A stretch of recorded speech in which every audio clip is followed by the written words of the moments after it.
Tonight, a pivotal moment for the Conservative Party and Pierre Poilievre in his leadership role.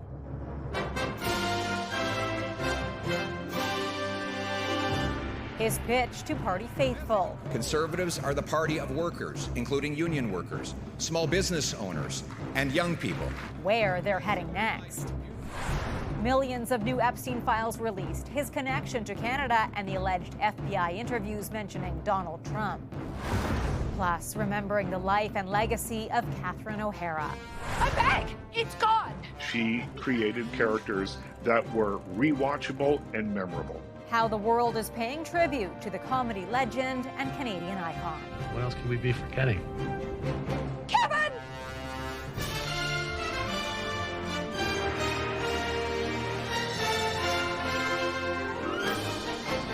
CTV National News with Heather Butts.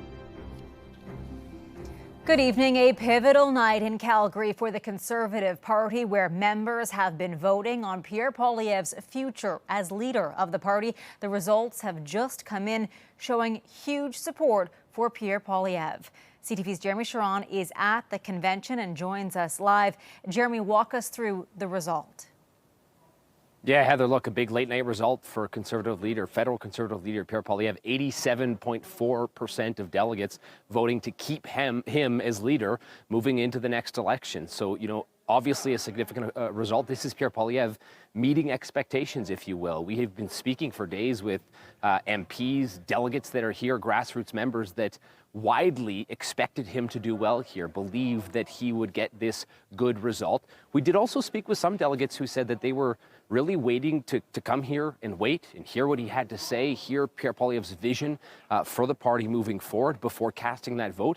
And so a bit of a signal, a sign here that at least for some of the folks in the room, that speech today landed. It was a speech that I think, anyone who watched the election, who paid attention to Mr. Poilievre throughout the election, would have been fairly familiar, a lot of familiar themes. He talked about a lot of things that his base, that his, the group of people that already support him are really already on board with. And so clearly that message landed well, Heather, and we're looking at a significant result for Mr. Poilievre. Clearly this means the party will move forward with him as leader. And they move on to tomorrow here at the convention, where they'll continue to discuss policies and they'll continue to talk about some of those themes that Mr. Poilievre brought up in his speech as they decide to continue to kind of pave that path for the party moving forward, which we now know will be with Pierre Poilievre. All right, CTV's Jeremie Charron with the very latest from Calgary. Jeremie, thank you. For more, let's bring in CTV's chief political correspondent, Vassy Kapelos, who's also at the convention. Vassy, a huge result here for Pierre Poilievre. What does this mean going forward? It means a bunch of things. It means that the party is firmly behind Mr. Poilievre. And just to put it into historical context, the two leaders who previously served in this capacity were not given a second shot at running in the next election by party members. The last leader who was all the way back in 2005. Former Prime Minister, remember, he eventually became Prime Minister, Stephen Harper, who secured, I think it was 84.6% of the vote. The next year went on to win an election and stayed in power for about 10 more years. So this is a huge vote of confidence from the Conservative Party in this leader. I think it also, I'm all but 1,000% certain, and you never know in politics, that he will therefore lead the party into the next election. And while tonight there was a ton of stuff for people here about doubling down on the way they ran in the last election, there wasn't a huge amount of what they might do different in the next one. So I think it's also fairly certain that what they plan to do is, like I said, double down on the message and the policies that they had in the last election. Perhaps they might work for them in a different way, but in any event, Pierre Poilievre has the backing in a resolute way of the membership of his party going forward, Heather. All right, Vassy Kapelos for us in Calgary. Vassy, as always, thank you for your insight. To our other top story tonight, the passing of a Canadian icon. Catherine O'Hara lit up the stage and screen.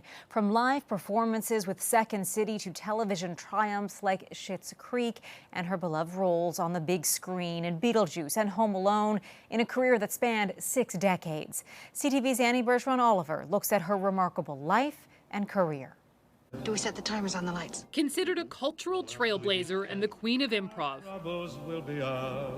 Kevin! Catherine O'Hara had a rare ability to give complex and often eccentric characters depth and humanity. Oh, Maury, this is so nice sitting here and looking at your face. Thank you. A craft she mastered at the famed improv theater Second City in her hometown of Toronto. She started there waiting tables. Want to fall in love? But in 1974, her love for acting would land her a role on the hugely successful Second City television. She became part of the original SCTV cast. She got cast on SNL in the 80s and stepped away from that to come back and finish SCTV. I know this place meant a lot to her. Gonna be a frosty snow girl. I'm gonna deck your halls. She had no formal training, but O'Hara's enthusiastic spirit and determination quickly made her an award-winning star in Canada. If you don't let me gut out this house and make it my own, I will go insane and I will take you with me! Propelling her to international fame with roles in hit movies from Beetlejuice to the mockumentary comedy film Best in Show. I sense there's something in the wind. And the cult classic animated movie The Nightmare Before Christmas. She's left a mark on so many different television shows and movies, always because she created characters that were rewatchable and memorable. My bag! It's gone! One of the roles she's best known for, Moira Rose in the hit show Schitt's Creek.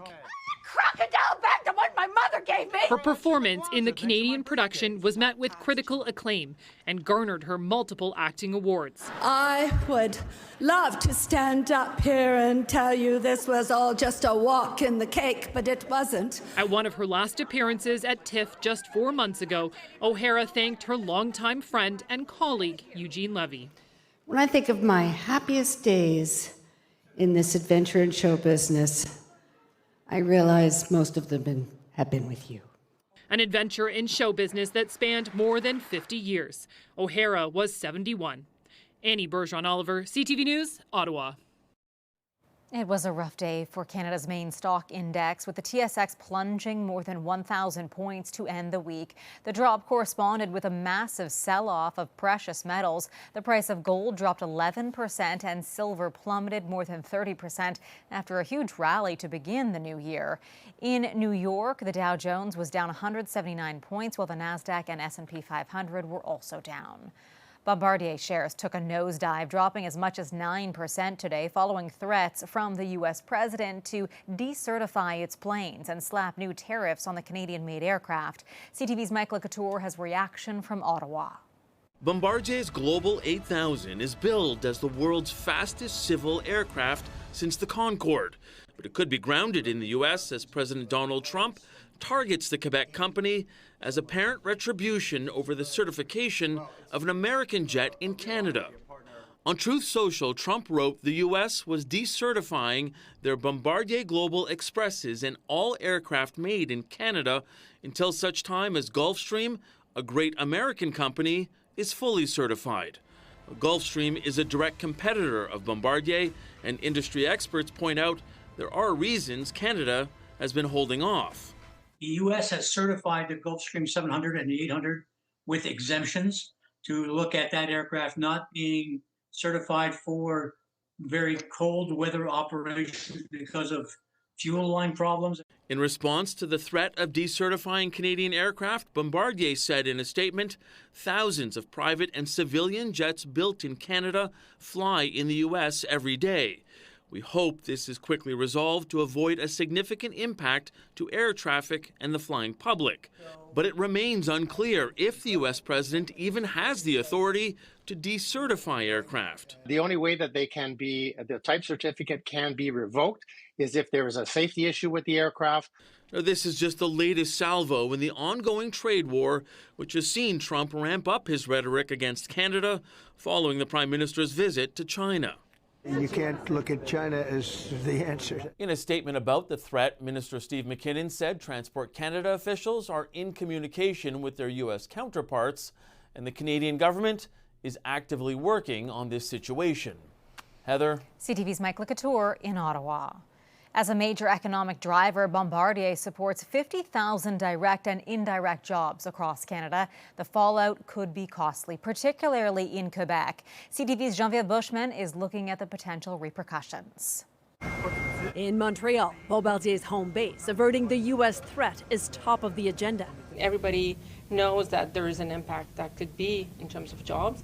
Montreal is a global aerospace hub. 1 in 56 jobs in the city is linked to this sector. We always say it's the economic engine for the province. These are high-paid jobs, like well above the average of salaries that you see in the province. And Bombardier is a crown jewel of the industry. Its deep roots in Quebec date back more than 80 years to Joseph Armand Bombardier's invention of the snowmobile. Bombardier launched its aerospace division in 1986. It hit major turbulence starting in the early 2000s, and that led to thousands of layoffs. But its business jet market has taken off, and just 2 weeks ago, the aerospace giant announced it would enlarge its footprint in Montreal with a new plant, new jobs. Tariffs could change the landscape. Bombardier now employs 10,000 people in Quebec, more than 2,000 in Ontario. The company also supports tens of thousands more indirect jobs. And it's also pointed out there are more than 3,000 jobs in the U.S. And that's also where most of its jets are sold. And many here in Montreal say just the uncertainty is bad in a business where stability is key. Geneviève Bushman, CTV News, Montreal. The Department of National Defence confirming tonight a soldier deployed with Canada's NATO mission in Latvia has died. Gunner Sebastian Halmzen, originally from Hamilton, Ontario, was on his first overseas mission. The forces says he died yesterday near Riga, Latvia. The circumstances of his death are under investigation by both Latvian and Canadian military police. Former CNN anchor Don Lemon was arrested along with 3 others in connection with an anti-immigration enforcement protest that disrupted a service at a Minnesota church. Lemon was arrested by federal agents in Los Angeles where he was preparing to cover the Grammy Awards. His lawyer says it's not yet clear what he is being charged with and that he was covering the protest as a journalist. The U.S. Attorney General says Lemon was part of a, quote, coordinated attack on the St. Paul Church.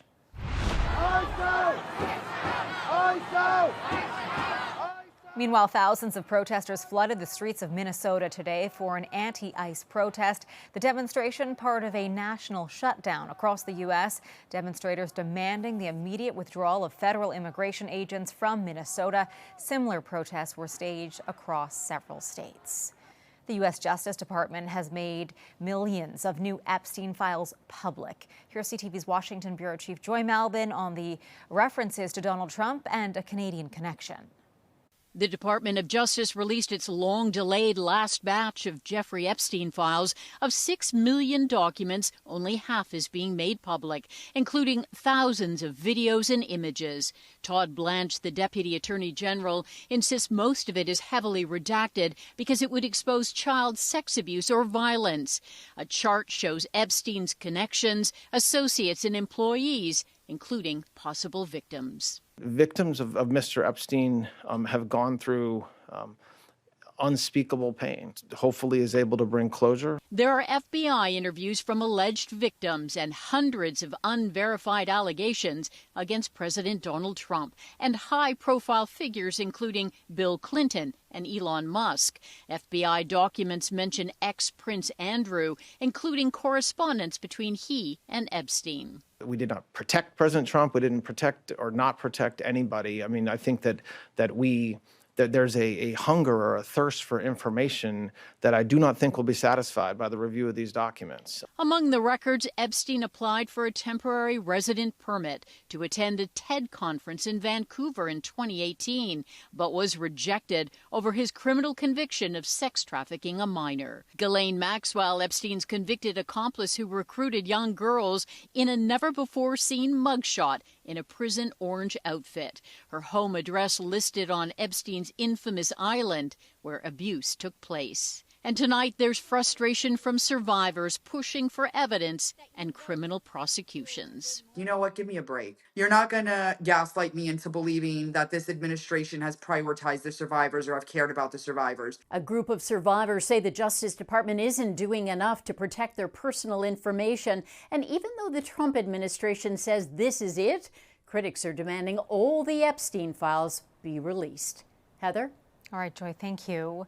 Heavy rains and widespread flooding have left a community on Vancouver Island in crisis with a state of emergency declared.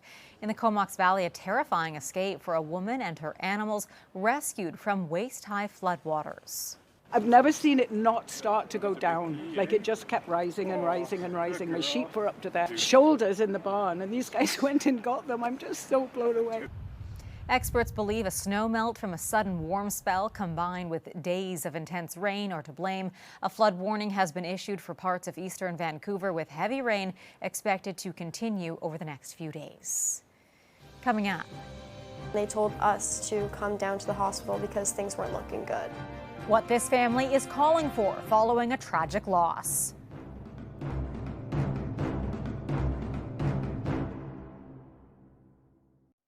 A Winnipeg family is demanding answers following a devastating loss. Their loved one spent hours waiting for an emergency room, and even though she was eventually admitted, they feel that delay played a role in her death. Here's CTV's Alex Carpa on what they hope to change. Stacey and I used to take the kids to... Sherry, Morgan, and Deborah look at photos of Stacey Ross, remembering their sister, mother, and best friend. That's my mom. Now memories are all they have left of her. Stacey died on January 15th. She was my best friend. Morgan says her mother first went to the emergency room at Winnipeg St. Boniface Hospital on January 4th with severe chest pain after being sick for a few weeks. She waited more than 12 hours only to be told it was the virus and was sent home. Her condition worsened, and on January 15th, she returned by ambulance and waited another 11+ hours before being admitted. And they told us to come down to the hospital because things weren't looking good. Morgan says a CT scan revealed pneumonia in Stacey's lungs. Not long after, she went into cardiac arrest and died. It was horrible. Manitoba's government in a statement said they are continuing to rebuild the healthcare system by expanding hospital capacity, recruiting thousands of healthcare workers, and implementing coordinated efforts to improve patient flow. This shouldn't have happened. This is ridiculous. I mean, for somebody to sit in the waiting room for 12 hours and then die 2 hours later after being seen is ridiculous. The Canadian Medical Association says wait times at hospitals across the country remains a serious concern and say it's due to a number of factors. One is the ability to access care. Dr. Margot Burnell says the solution lies in letting emergency departments identify what works best locally. Each piece needs to be looked at, problem solved, solutions brought to the table, and then the best plan put forward. Morgan hopes her mom's story sparks change to reduce wait times across the country. I believe I could still have a mother, a role model in my life if she's been seen sooner. Alex Carper, CTV News, Winnipeg. Still ahead. The discovery in Saskatchewan that's being called a game changer for a critical Canadian industry.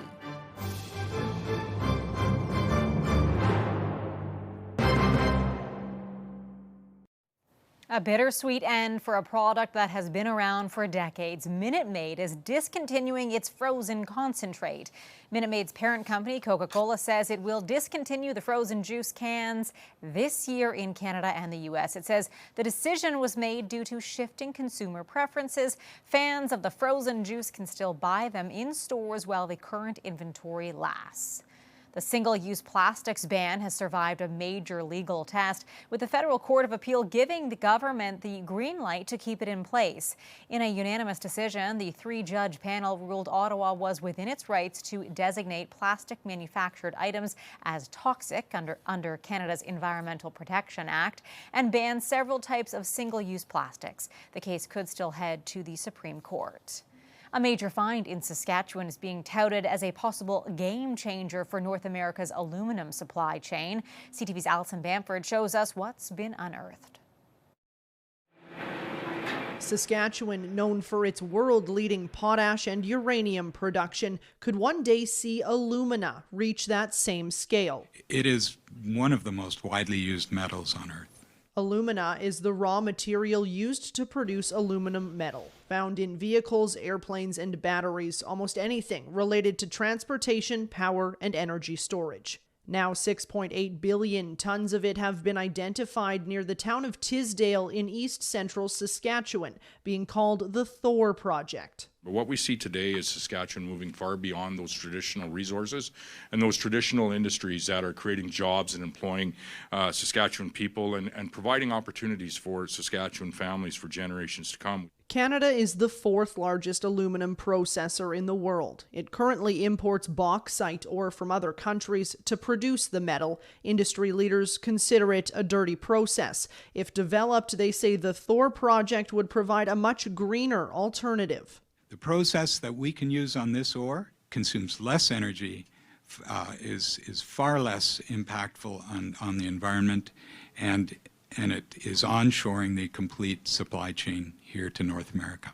But they're still years out from mining any alumina. This geology professor says a lot of work is needed to turn the resource into a reserve before it becomes economical. Then potentially this is where you can get, significantly more investors interested.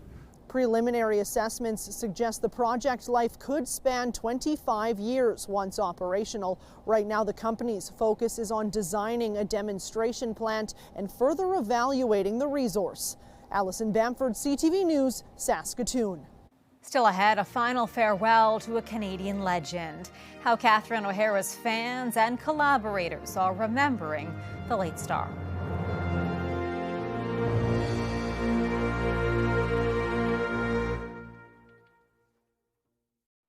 Before we go tonight, we want to share more of the tributes pouring in for Catherine O'Hara. The list of people sharing their thoughts as varied as the roles O'Hara showcased in her career.